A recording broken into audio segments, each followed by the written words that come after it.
সনাতন ধর্মাবলম্বীদের সর্ববৃহৎ ধর্মীয় অনুষ্ঠান শারদীয় দুর্গাপূজা।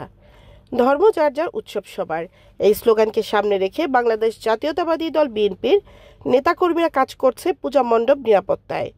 গতকাল মহা অষ্টমীতে ঢাকা দক্ষিণ সিটি কর্পোরেশনের ৪১ নং ওয়ার্ডের ৮টি পূজা মণ্ডপ পরিদর্শন করেন বিশিষ্ট ব্যবসায়ী, বিএনপি নেতা ও সমাজসেবক জনাব কবির হোসেন। এখানে হিন্দু, মুসলমান, বৌদ্ধ, খ্রিস্টান কোনো ভেদাভেদ নেই। আমরা সবার আগে আমরা একই এলাকায় আমরা সবাই বসবাস করি এবং এখানে আমাদের জন্মসভাদের। এইখানে কোনো রকম বিবাদ বা আর চোখে দেখার কোনো সুযোগ নেই। যারা আছে আমার এখানে কাকা আছে, বড় ভাই আছে, সবাই আমরা এই এলাকারই বাসিন্দা।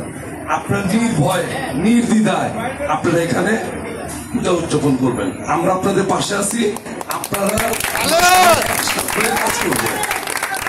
আমার তরফ থেকে আমাদের ৪১তম ওয়ার্ড এবং বাংলার যা সনাতন ধর্মের সবচেয়ে বড় উৎসব শারদীয় দুর্গাপূজা, সবাইকে অভিনন্দন এবং শুভেচ্ছা আমার তরফ থেকে।